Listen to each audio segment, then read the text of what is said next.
So guys welcome back to this session of casting. पिछली class में हमने metal casting का इंट्रोडक्शन देखा था और हमने अलाउंसेस की शुरुआत की थी और श्रिंकेज अलाउंस को बहुत डिटेल में हमने पढ़ भी लिया था। माय डियर, आज हम सेकंड अलाउंस की तरफ बढ़ रहे हैं जिसको हम ड्राफ्ट या फिर टेपर अलाउंस बोलते हैं। ड्राफ्ट और टेपर अलाउंस को अगर आप समझना चाहते हो तो समझें। जैसे आपको याद होगा कल हमने एक माउल्डिंग फ्लास्क बनाई थी। मैंने आपको बताया था माउल्डिंग फ्लास्क बेसिकली आप एक मान सकते हैं कि एक क्यूब है विदाउट टॉप एंड फ्लोर, मतलब चार दीवारी है बस और कुछ नहीं। एंड माय डियर, इस मॉडलिंग क्लास को हमने कुछ इस तरीके से दिखाया था क्योंकि हम 2D में फिगर बना रहे हैं, तो this was the figure for that. And my dear, अब ये जो बना है मॉडलिंग फ्लास्क, इसके अंदर से आपको याद होगा कि एक मेटल का पीस जब हमने करके पूरा माउल्ड बनाया था, तो ऐसे यहाँ पे एक मेटल का पीस था जो पैटर्न का एक पार्ट था इस तरीके से। और मैंने आपसे कहा लेटर से कुछ ऐसा होता है अगर ये part, this is metallic piece जिसको आप पैटर्न बोल रहे हो, पैटर्न। और इसके चारों तरफ जो थी माउल्डिंग सैंड थी, आपको याद होगा चारों तरफ इसके माउल्डिंग सैंड थी और ये माउल्डिंग सैंड से भरा हुआ था। एंड माय डियर, अब मैंने आपसे कहा कि अगर इस तरीके से पैटर्न होता है हमारा, अब आप सोचो जब आप इसको कैविटी बनाएंगे तो कैविटी बनाने के लिए इस पैटर्न को आपको बाहर निकालना पड़ेगा। और जब आप इस पैटर्न को बाहर निकालोगे तो ऑब्वियस सी बात है, जब ये बाहर निकलेगा तो ये जो सैंड है और ये जो पैटर्न है, इनके बीच में जो सरफेस है जिसमें दोनों कॉन्टेक्ट में, जब ये यहाँ से पैटर्न बाहर जाएगा तो ऑब्वियस सी बात है इस पूरी लेंथ में रिलेटिव मोशन आएगा। एंड माय डियर, जब ये रिलेटिव मोशन आएगा, क्योंकि जब पैटर्न बाहर निकलेगा तो there is going to be relative motion, और रिलेटिव मोशन आने आना, जैसे थोड़ा सा बाहर निकला तो ये पैटर्न थोड़ा सा बाहर निकलेगा तो कुछ ऐसे हो जाएगा, but through out relative motion तो होना ही होना है। एंड माय डियर, जब ये रिलेटिव मोशन होगा between this mould and the pattern, तो देयर आर चांसेस कि इसके कारण कुछ सैंड का इरोजन हो जाए और जो सैंड की वॉल्स है वहां से सैंड इरोड होकर के कैविटी के अंदर गिर जाए। एंड माय डियर, हम ऐसा बिल्कुल नहीं चाहेंगे ऐसा हो, क्योंकि अगर ये कुछ सैंड के पार्टिकल्स गिर जाते हैं, इरोड हो जाते हैं माउल्ड वॉल से और इस कैविटी में गिर गए, तो माय डियर मोल्टन मेटल के साथ अगर ये मिल गए, तो मोल्टन मेटल आप जानते हो उसमें आयरन होता है और सैंड के अंदर ये जो माउल्डिंग सैंड है इसमें सिलिका होता है, और अगर दोनों मिल जाते हैं my dear they make FeSi2O3। This is known as basically, sorry, Fe2Si2O3, this is known as phalite. Phalite is a very hard component, और आप जानते हो अगर यहाँ सैंड पार्टिकल गिरा और ऐसा कोई कंपोनेंट बना तो वो कास्टिंग के सरफेस पे ही तो आएगा, और अगर कास्टिंग के सरफेस पे माय डियर वो आ गया तो बहुत ही हार्ड और ब्रिटल होता है। जब आप मशीनिंग करोगे सरफेस फिनिश के लिए तो माय डियर जैसे ही कटिंग टूल उस फेलाइट पॉकेट्स के कांटेक्ट में आएगा, my dear cutting tool break हो सकता है, क्योंकि इतने हार्ड और ब्रिटल मटेरियल्स के कांटेक्ट में आएगा, there are chances of breakage, क्योंकि हमने जो कटिंग टूल सिलेक्ट किया है वो मटेरियल ऑफ कास्टिंग के हिसाब से सिलेक्ट किया, फेलाइट के हिसाब से सिलेक्ट नहीं किया। तो हम इस तरह की चीजों को ऑब्वियसली अवॉइड करना चाहेंगे। तो इसके लिए हम करते क्या है, हम असली में पैटर्न को जैसा दिख रहा है वैसे नहीं बनाते, बल्कि जैसा मैंने आपको दिखाया था कुछ इस तरीके से पैटर्न को बनाते हैं। जैसे मैंने आपसे कहा इट वाज लाइक दिस, तो ये कुछ इस तरीके से बनाया गया था। अब अगर इस तरीके से बनाया जाएगा तो उसके फायदे क्या है, ये जो हमने यहाँ पर ये जो आप जानते हो बनाना था ऐसे पर बनाया ऐसे, तो ये जो चीज दी इसी को ड्राफ्ट बोलते हैं। ये ड्राफ्ट माय डियर ज्यादा नहीं, आधा से 2 डिग्री तक का दिया जाता है। अब ड्राफ्ट होने से होगा क्या कि अब जब आप ये इसको बाहर निकालोगे तो आप देखना कि जब ये बाहर निकलेगा तो क्या होगा, आपको पता है थ्रू आउट इसकी जो ये डायमेंशन है वो कम हो रही है। तो अब जब ये थोड़ा सा भी बाहर निकलेगा तो आप समझे नेक्स्ट इंस्टेंट क्या होगा, अगर ये थोड़ा सा मान ली इतना बाहर निकला, तो अगर इतना बाहर निकला तो ये वाली साइड यहाँ पहुंच जाएगी और इसके बाद it is going to be like this. कहने का मतलब ये है पहले ही इंस्टेंट में जब ये बाहर निकलना शुरू होगा तो माय डियर जैसे ही बाहर निकलना शुरू होगा इस पैटर्न का साइड वॉल्स से जो सैंड है उससे कांटेक्ट छूट जाएगा और कोई पूरी लेंथ में रिलेटिव मोशन नहीं होगा। तो अगर पूरी लेंथ में रिलेटिव मोशन नहीं होगा तो my dear there are no chances of sand erosion, और अगर ऐसा नहीं होगा तो वो सारी जो बातें मैंने आपको बताई उसकी पॉसिबिलिटी खत्म हो जाती है। And my dear this is how draft allowance is important and it is given from 1/2 to 2 degrees. Yes obviously इसीलिए इसको अलाउंस बोलते हैं, क्योंकि ये पैटर्न को रेप्लिका ऑफ कास्टिंग विद सब अलाउंसेस, मतलब कुछ साइजेस और शेप थोड़े से डिफर कर जाएंगे जो बाद में हम फिर सही करते हैं मशीनिंग के दौरान, तो ऑब्वियसली हमें करना पड़ता है। तो this is my draft allowance. And my shrinkage allowance जैसे पैटर्न के साइज को प्रोडक्ट से कास्टिंग प्रोडक्ट से बढ़ाता था, ये भी जनरली साइज को बढ़ाता ही है। तो इस अलाउंस को भी पैटर्न साइज निकालने के लिए ऐड ही करेंगे आप कास्टिंग के साइज में। My dear now we are coming to the third allowance जिसको हम बोलते हैं machining allowance. And my dear जैसा कि मैंने आपसे कहा कि आप जानते हो कि जब आप मोल्टन मेटल को कैविटी के अंदर पोर करोगे तो मोल्टन मेटल को जब कैविटी में पोर करोगे तो जो कैविटी है वो सैंड से बना हुआ माउल्ड है। एंड माय डियर, अगर वो सैंड से बना हुआ माउल्ड है, जिससे मेरे पास कैविटी है, जिससे अगर हम मान लें दिस इज आवर कैविटी, ये पूरा माउल्ड है और हम मान रहे हैं कि ये हमारी कैविटी है, इट इज आवर कैविटी। तो अब इस कैविटी में क्योंकि चारों तरफ सैंड ही सैंड है, तो ऑब्वियस सी बात है जो मोल्टन मेटल या सॉलिडिफाई होकर कास्टिंग का कंपोनेंट बनेगा, उसके सरफेस जिस तरीके से हमें फील हो रहा है असली में वैसे थोड़ी होंगे। उसके सरफेस पे बहुत सारी ऐसे रफनेस होगी, ऑब्वियसली बिकॉज ऑफ सैंड, खुरदरी सी होती है सैंड। तो माय डियर, जब मोल्टन मेटल सॉलिडिफाई होगा तो इस तरह के रफनेस आपको कास्टिंग के सरफेस पे मिलेंगे। तो जनरली जो कास्टिंग के प्रोडक्ट बनते हैं उनकी सरफेस फिनिश कोई बहुत ज्यादा एक्सीलेंट नहीं होती है, तो उसको अच्छा बनाने के लिए हमें मशीनिंग करनी पड़ती है। और अगर हम मशीनिंग कर रहे हैं तो ऑब्वियस सी बात है जो बनी हुई कास्टिंग उसका साइज कम होगा। तो अगर हमें कुछ डिजायर्ड साइज की कास्टिंग चाहिए तो जितना मटेरियल मशीन होने वाला है उतना मटेरियल हम ज्यादा सॉलिडिफाई करना चाहेंगे, इसका मतलब उतनी कैविटी को हम ज्यादा बड़ा बनाना चाहेंगे, उतना पैटर्न आपको बड़ा बनाना पड़ेगा। मतलब ये मशीनिंग अलाउंस भी डायरेक्टली ऐड हो जाएगा। जब आप बात करेंगे पैटर्न के साइज की, तो pattern size is going to be casting का प्रोडक्ट का जो साइज आपको चाहिए plus going to be machining allowance. तो श्रिंकेज अलाउंस और ड्राफ्ट अलाउंस की तरह ये भी एक पॉजिटिव अलाउंस है जो पैटर्न के साइज को बड़ा करता है then that of casting. And my dear, machining के साथ एक बात और होती है, जैसे मेरे पास अगर ये प्रोडक्ट है तो आपको पता है कि मशीनिंग इस साइड से भी होगी, मशीनिंग इस साइड से भी होगी, मशीनिंग इधर से भी होगी, मशीनिंग इधर से भी होगी। तो जनरली कई बार मशीनिंग अलाउंस ऐसे भी दी जाती है 2 mm पर साइड। सो माय डियर, इस तरीके से भी मशीनिंग अलाउंस को दिया जा सकता है। So this kind of allowance is known as machining allowance. तो हमने श्रिंकेज, ड्राफ्ट और मशीनिंग अलाउंस देख लिया है। And my dear, fourth one is distortion allowance. अगर हम डिस्टॉर्शन अलाउंस की बात करें तो ये कुछ खास तरह के सेक्शंस के लिए आती है जो क्रिटिकल सेक्शन होते हैं। जैसे मैंने आपसे कहा मैं एक इस तरह का यू सेक्शन बनाना चाहता हूँ, इस तरह का यू सेक्शन, और अगर आप इसकी सॉलिडिफिकेशन की बात करेंगे तो आप एक बात तो समझ ही रहे होंगे कि जो ये वाली लेंथ है और जो ये वाली लेंथ है ये दोनों बराबर नहीं है।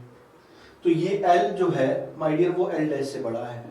और आपको पता है जब कूलिंग होती है सॉलिड श्रिंकेज के अंदर तो हमने पढ़ा है alpha is coefficient of thermal expansion and it is defined as change in length per unit, original length per unit, rise या चेंज ऑफ टेंपरेचर।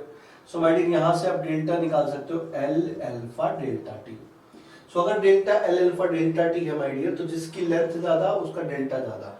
मतलब ये जो यू सेक्शन मैंने बनाया है इसका जो ये पूरी लेंथ है ये L और ये L डैश है, तो इसके अंदर इलोंगेशन ज्यादा होगा, इसके अंदर इलोंगेशन कम। तो माय डियर, अगर इस पूरी एक ही पार्ट के अंदर इलोंगेशन अलग अलग आ जाएंगे तो माय डियर सॉलिडिफिकेशन के दौरान ये सेक्शन तो डिफॉर्म हो जाएगा, डिस्टॉर्ट कर जाएगा। एंड माय डियर, ये सेक्शन जब डिस्टॉर्ट हो जाएगा क्योंकि एक सेक्शन ज्यादा हो रहा है तो ये बेंड हो जाएगा और आपको कुछ इस तरीके की बेंडिंग मिल जाएगी, कुछ इस तरीके की आपको मिल जाएगी कास्टिंग प्रोडक्ट, क्योंकि एक साइड में ज्यादा आ गया इलोंगेशन, एक साइड में कम। प्रोडक्ट चाहिए था ऐसा पर बन रहा है ऐसा।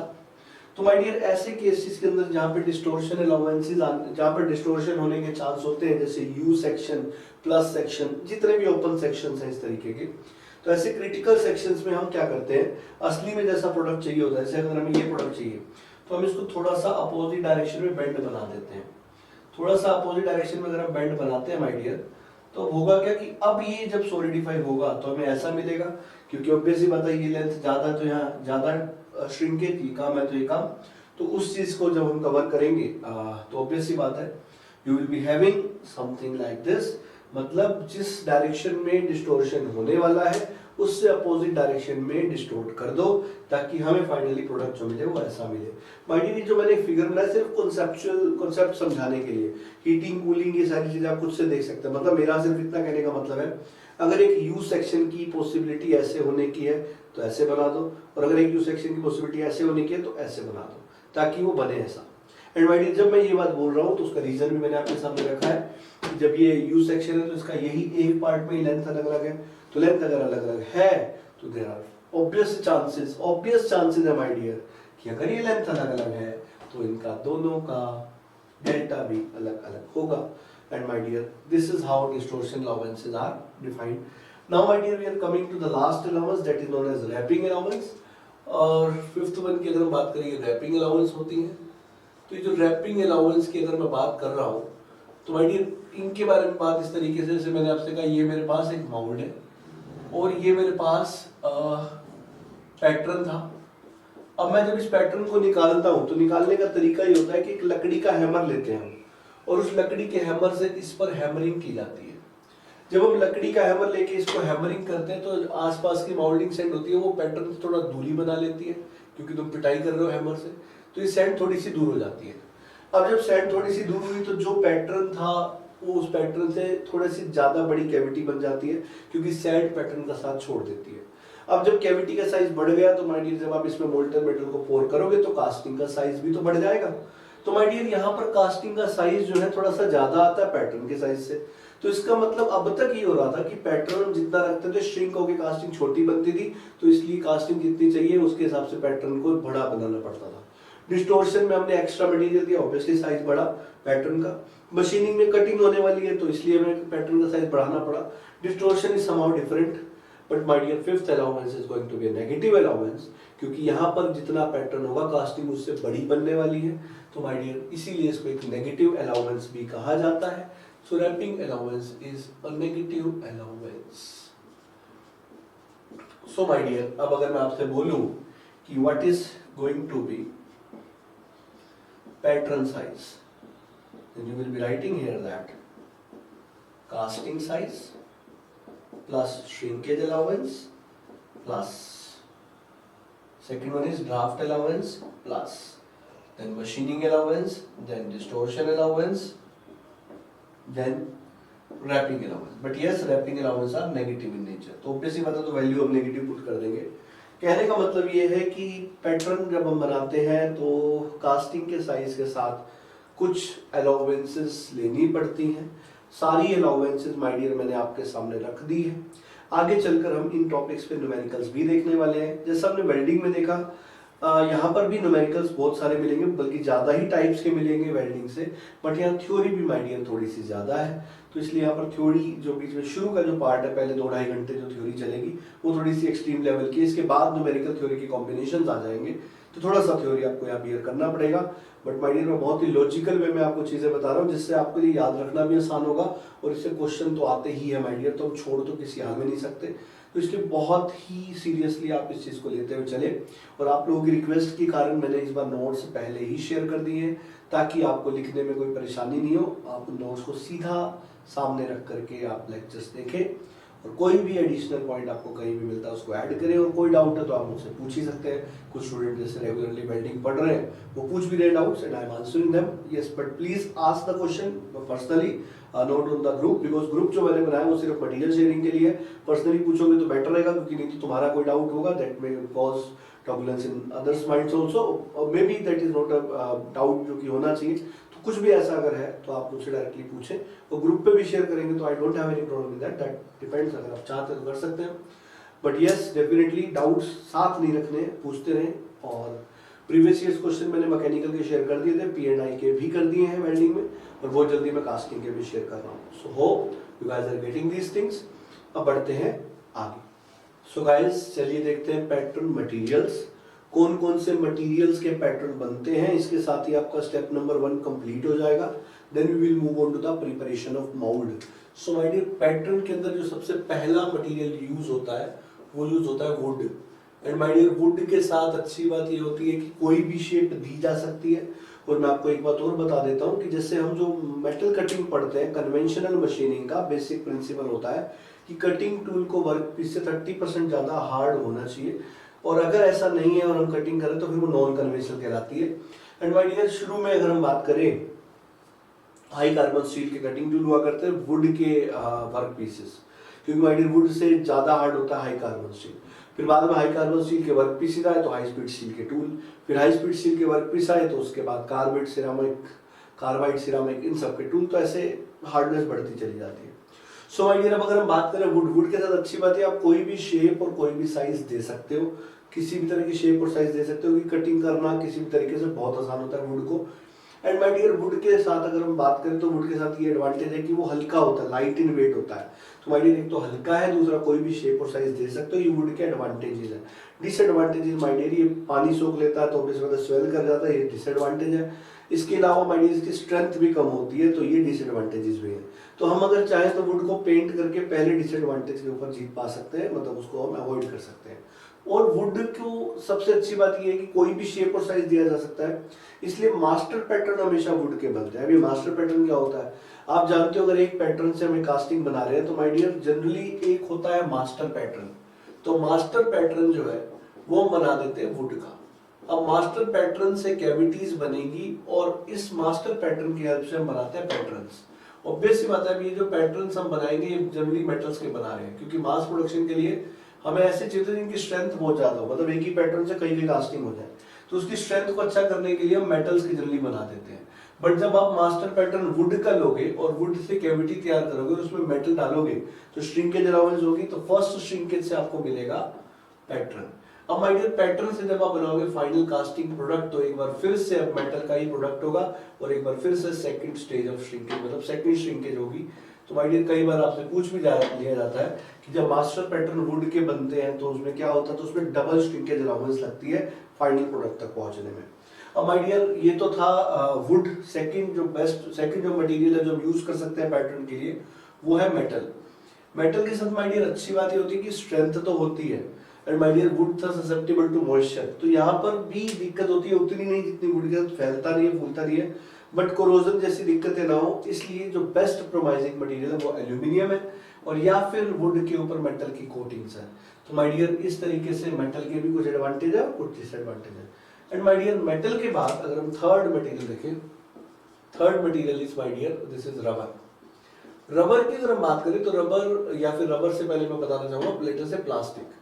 अब माय डियर प्लास्टिक की अगर हम बात करें, प्लास्टिक हल्का भी होता है और अगर टेम्परेचर बहुत ज्यादा नहीं है तो डायमेंशनली स्टेबल भी होता है, और इसमें हम बेसिकली थर्मोकोल और पीवीसी को यूज करते हैं एज अ पैटर्न मटेरियल।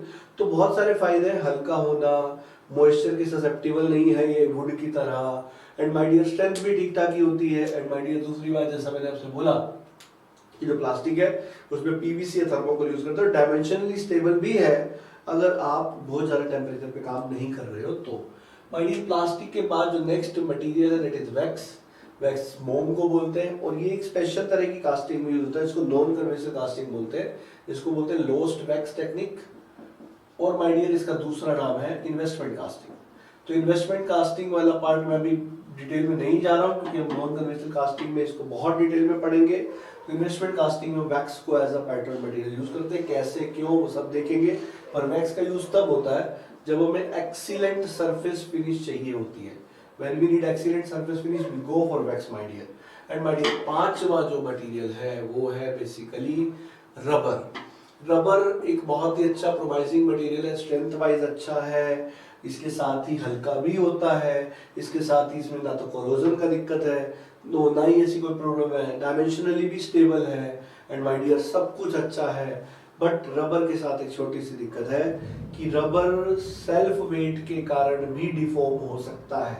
अगर रबर सेल्फ वेट के कारण डिफॉर्म, जैसे मान लो पैटर्न है बहुत बड़ा रबर का, तो आप जानते हैं जब रबर का बहुत बड़ा पैटर्न होगा तो सेल्फ वेट के कारण it will deform, it gets deform. और अगर ये माय डियर सेल्फ वेट के कारण डिफॉर्म हुआ तो ऑब्वियसली आपकी कैविटी का साइज अफेक्ट होगा और आपका फाइनल प्रोडक्ट का साइज भी अफेक्ट होगा। सो माय डियर ये जो रबर है, रबर को जब हम यूज करते हैं तो ये प्रॉब्लम्स आती है। और ये जो फिनोमिना है सेल्फ वेट के अंदर अपने आप को डिफॉर्म कर लेना, इसको बल्जिंग फिनोमिना बोलते हैं। एंड माय डियर जो बल्जिंग फिनोमिना है सिर्फ रबर के पैटर्न में ही देखा जाता है। ऑब्वियसली ये अच्छी चीज नहीं है, इसलिए हम मीडियम और बड़े साइज की कास्टिंग के अंदर रबर के पैटर्न यूज नहीं किया करते हैं। हम रबर के पैटर्न यूज करते हैं छोटी छोटी कास्टिंग्स के अंदर। सो माय डियर ये पैटर्न मटेरियल के ऊपर कुछ बेसिक डिटेल थी। एंड माय डियर आपको ये सारी चीजें नोट्स में मिलने वाली हैं तो आप देख सकते हैं। तो आपको इसलिए बस जिस चीज़ों को यहाँ समझना है और वहाँ लिखी हुई है, आप चाहे सेल्फ नोट्स बनाएं और उसमें इन सब चीज़ों की हेल्प ले। और नोट्स बनाना ऑब्वियसली आपको एडवांटेज देगा। बट माय डियर कुछ लोग जनरली पूछते हैं सर नोट्स बनाने चाहिए नहीं बनाने चाहिए, कैसे बनाने चाहिए। तो माय डियर मैं आपको ये कहना चाहूँगा कि ऑब्वियसली क्लास नोट्स एक बार आपको जरूर बनानी चाहिए। उसके बाद की अगर हम बात करें तो कुछ लोगों को वहम रहता है कि सर शॉर्ट नोट्स बनाएंगे, क्योंकि आप देखते हो गूगल पे नेट पे अवेलेबल भी रहते हैं टॉपर शॉर्ट नोट्स। तो माय डियर ये शॉर्ट नोट्स की जहाँ तक बात है, ये देखो हर एक का अपना पढ़ने का तरीका होता है। अगर आपने बचपन से अब तक पढ़ाई जो करने का तरीका उसमें आप लिख लिख के देख के करते आए हो तो शॉर्ट नोट्स का तरीका आपके लिए बहुत अच्छा है। बट अगर अब तक की आपकी तैयारी की अगर तरीका ये रहा है कि आप सिर्फ जस्ट रिवाइज करते हो अपने नोट्स को, तो शॉर्ट नोट्स बनाने is not a compulsory step. मैं ऐसे बहुत सारे स्टूडेंट्स को जानता हूँ जिन्होंने शॉर्ट नोट्स नहीं बनाए और सिंगल डिजिट रैंक में वो आए। तो माय डियर, इसीलिए मैं आपसे बोल रहा हूँ, ऐसा कोई रूल नहीं होता है कि आपको बनाने हैं, दैट डिपेंड्स कि आपका पढ़ने का तरीका क्या है। और मैं ये बिल्कुल नहीं चाहूंगा कि इन 6 महीने 8 महीने 1 साल की गेट की प्रिपरेशन के लिए आप अपना 20 साल पुराना तरीका छोड़े, क्योंकि my dear you are perfect in that, so need not to worry about that. मैंने पहले ही कहा आपसे, ये मैटर नहीं करता कि आपके नोट 200 पेज के या 20 पेज के हैं, मैटर ये करता है कि आपने क्या इस तरीके से पढ़ लिया है कि चाहे वो 200 पेज की क्यों ना है, आप 2 घंटे में उसको रिवाइज करने में सक्षम है कि नहीं। एंड माय डियर, ये हो जाएगा अगर आप 5 से 7 अच्छे रिवीजन किसी एक सब्जेक्ट को देते हो। ज़्यादा नहीं, आप वेल्डिंग के लिए ट्राई करके देख लो, नोट्स रहने दो 45-40 पेज के जो है, बट उसको 4 बार रिवाइज कर दो। 5वीं बार अगर आप 15 से 20 मिनट में पूरी वेल्डिंग रिवाइज कर पा रहे हो, तो is no need to go for any short notes. तो वही शॉर्ट हो गए ना माय डियर, हमें तो उसके एक एक पॉइंट को अपने दिमाग में बसाना है, छोटा थोड़ा ना करना है। शॉर्ट नोट्स बनाने के पीछे का लॉजिक यही है कि पहले 20 पेज से हम 2 पेज पे पहुंचे तो 18 पेज का कंटेंट हमारे माइंड में आ गया। तो माय डियर, जब यही करना है तो उसके लिए बार बार छोटे छोटे लिखने की जरूरत नहीं है। हाँ, अगर आपकी आदत है then go for that. Is it okay? तो अपने दिमाग से सब वहम निकाल दो। जो मैटर करता है वो आपकी प्रिपरेशन है, आपकी प्रिपरेशन स्ट्रेटेजी है, कैसे पढ़ रहे हो, ये सब चीजें मैटर नहीं करती कि आप कैसे नोट्स बना रहे हो। हाँ, one time note should be good, कि आपके पढ़ने में आए, आपकी राइटिंग आपके समझ में आए, आपके रेफरेंस में अच्छे होने चाहिए, वो किसी और के हो नहीं हो, it doesn't matter. So hope you guys are getting this. Now my dear, step number 1 of casting is completed. Now we are moving to step number 2, that is preparation of mold. और इसको थोड़ा सा बड़ा theory part है, इसको बहुत detail में देख रहे हैं हम। इसके बाद फिर हम नेक्स्ट स्टेप्स की तरफ आगे बढ़ेंगे। Let us see preparation of mold. So guys, step 2 for the metal casting conventional process is preparation of mold. आपको याद होगा जब हमने पैटर्न रखा था तो पैटर्न के ऊपर कुछ फेसिंग सैंड डालते हैं, और ये जो फेसिंग सैंड है बेसिकली ये पैटर्न और पीछे जो बैक साइड बैकिंग सैंड होती है इन दोनों के बीच में लगाई जाती है। और द रीजन जो फेसिंग सैंड हम लगाते होता है कि पैटर्न जो स्टिक ना हो माउल्डिंग सैंड के साथ बहुत ज्यादा। और जब हम ये फेसिंग सैंड लगाते हैं, फेसिंग सैंड में मटेरियल जो होता है कोल्डेस्ट वुडन फ्लोर होता है, वुडन फ्लोर लकड़ी का बुरादा, इस तरह के मटेरियल्स को हम generally as a facing sand use करते हैं। फेसिंग सैंड के बाद माय डियर जो back part of the pattern है that is fulfilled by the backing sand, इसको माउल्डिंग सैंड भी बोलते हैं। इसके कंपोजिशन और प्रॉपर्टीज हम पढ़ेंगे क्योंकि मेजर पार्ट सबसे यही होता है। एंड माय डियर, ये रीयूज रिकंडीशन सिलिका सैंड होती है प्रीवियस कास्टिंग से, मतलब एक ही सैंड को बार बार हम यूज करते रहते हैं अगर हम माउल्डिंग सैंड की बात करें तो। Next is my dear parting line. आप जानते हो, मैंने आपको बताया था कि अगर पैटर्न बड़ा होता है साइज में या कास्टिंग प्रोडक्ट बड़ा होता है तो हम 2 पार्ट्स के अंदर बनाते हैं। ऊपर वाले पार्ट को कोप बोलते हैं, नीचे वाले को ड्रैग। और अगर और ज्यादा बड़ा हो जाए तो हम 3 पार्ट्स में भी बात करते हैं, पहले को कोप, दूसरे को cheek, first one is cope, second is cheek, third one is drag. And my dear, जो पार्टिंग लाइंस होती हैं बेसिकली सेपरेट करती हैं अपर पार्ट और lower part of the mould को। And my dear, upper part और lower part को sticking से बचाने के लिए हम पार्टिंग सैंड को भी यूज करते हैं। मतलब जब दोनों को हम ज्वाइन करते हैं, आपको याद होगा हमने जब पिछली क्लास में देखा था, तो जब हम दोनों को ज्वाइन करते हैं अपर और लोअर पार्ट को, तो उसको ज्वाइन करने से पहले भी हम एक पार्टिंग सैंड डालते हैं उन दोनों की स्टिकिंग को अवॉइड करने के लिए, क्योंकि प्रोडक्ट निकालने के बाद हमें उनको अलग ही करना होता है। So my dear, this is parting sand, और पार्टिंग सैंड में सिलिका ग्रेन्स का यूज होता है। और माउल्ड वॉश जो है माय डियर, जनरली जैसे आपने कॉलेज में पढ़ा हो तो फेसिंग सैंड जनरली बताया जाता है, बेकिंग सैंड जनरली बताया जाता है, और पार्टिंग सैंड के बदले में भी हम रेत डालते हैं, आपने देखा होगा। बट माउल्ड वॉश बहुत रेयर कॉलेज में देखने को मिलता है। माउल्ड वॉश क्या है? माय डियर, माउल्ड वॉश में क्या होता है, पैटर्न को निकालने के बाद जो कैविटी है उसकी कैविटी के ऊपर एक पूरा पेस्ट लगा देते हैं। अभी जो पेस्ट बनता है इसमें भी जो मटेरियल होते हैं उसमें कैरियर तो होता है, फ्लूइड जो होता है वो अल्कोहल या वाटर होता है, और उसमें लकड़ी का बुरादा या कोल डस्ट, कोयले का पाउडर, ये दोनों में से कुछ या कोई और ऐसा ही कार्बोनेशियस मटेरियल, उसको हम डाल करके पेस्ट बनाते हैं माय डियर। और जब हम पेस्ट बना के पेस्ट को पेरीफेरी पे लगा देते हैं तो उससे होता क्या है ये समझे जरा।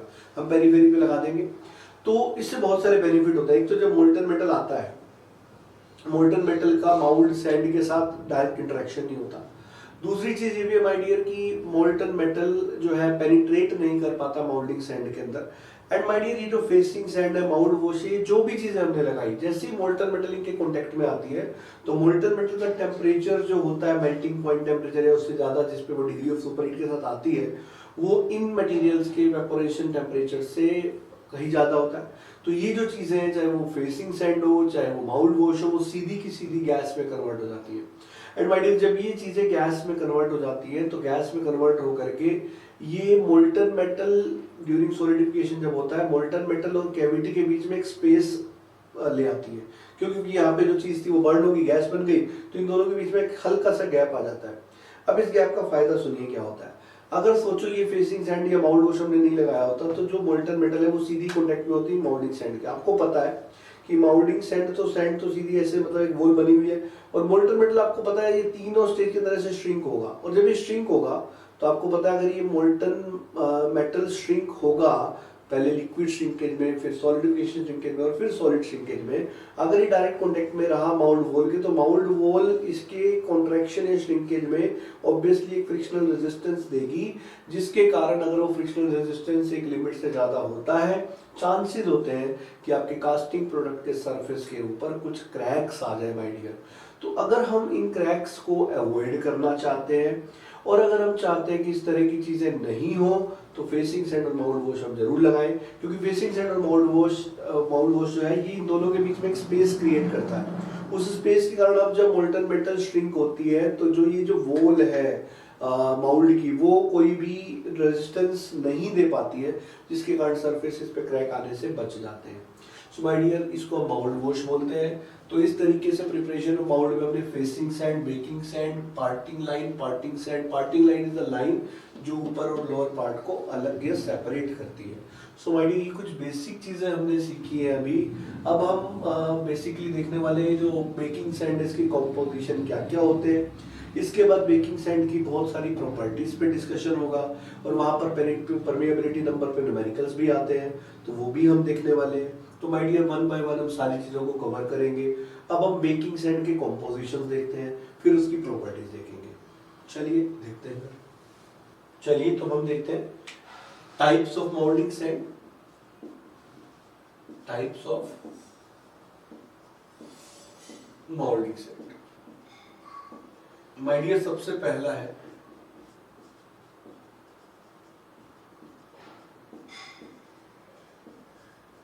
Green sand mould.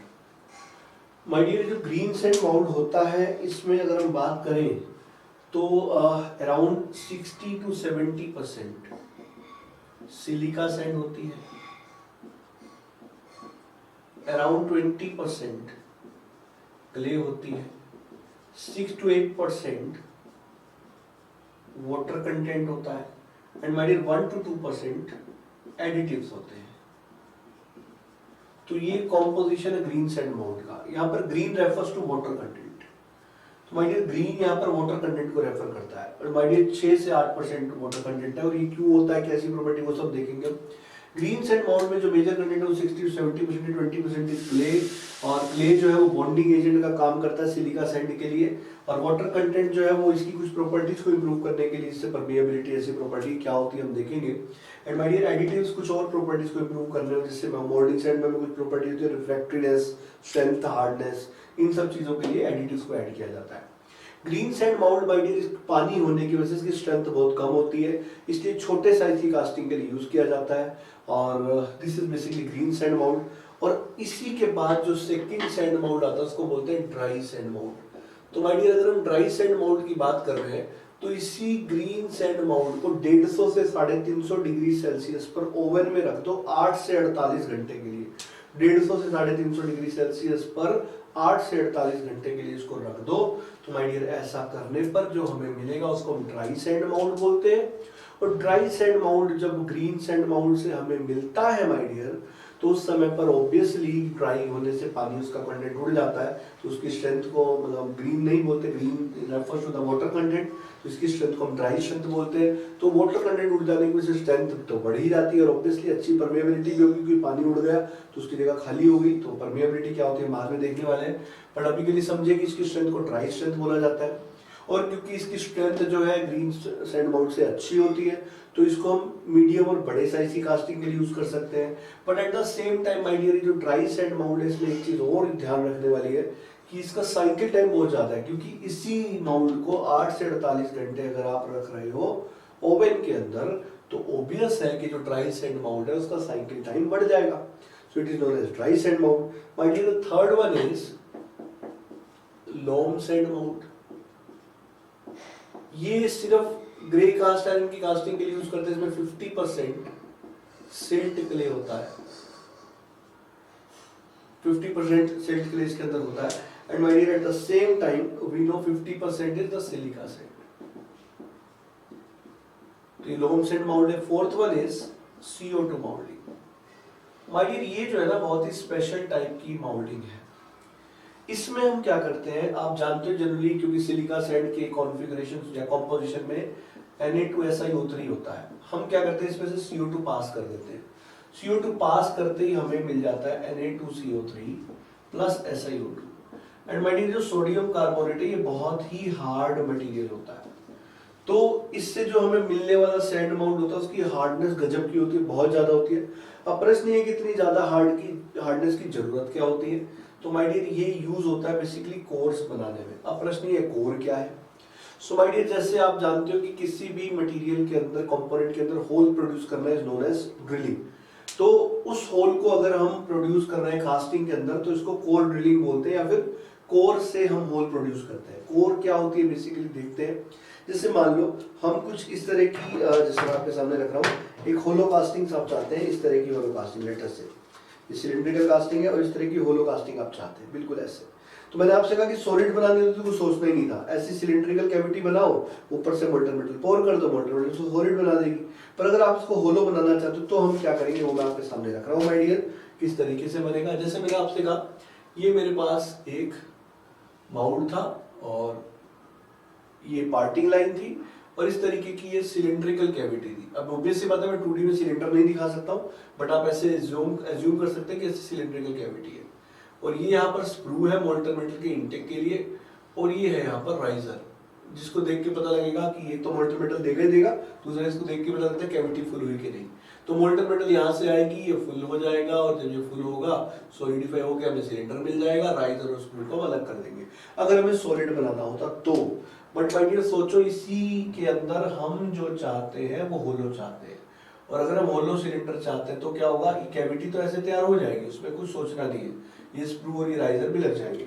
तो ऐसे केस में हम क्या करते हैं, हम एक मिट्टी का सॉलिड कोर तैयार करते हैं और उस सॉलिड मिट्टी के कोर को हम इस तरीके से रख देते हैं यहाँ पर लाइक दिस। ये सॉलिड मिट्टी का कोर है, दिस इज लाइक दिस। अभी हमने रख दिया। ऑब्वियसली इसको रखने के लिए आपको यहाँ पे एक सीट देनी पड़ेगी कैविटी के लिए, इसको इस सीट को बोलते हैं बेसिकली कोर प्रिंट, और ये जो आपने मिट्टी की ये रखी है इसको कोर बोलते हैं।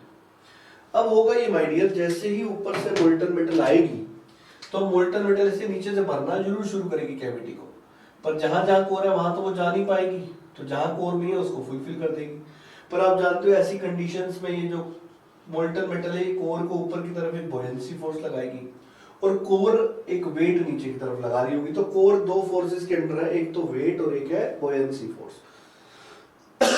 अब इस बॉयंसी फोर्स अगर ये ज्यादा हुआ मैग्नीट्यूड में और इसने कोर को ब्रेक कर दिया तो माय डियर हमारी जो कैविटी है वो खराब हो जाएगी, कास्टिंग खराब, हम नहीं चाहते ऐसा।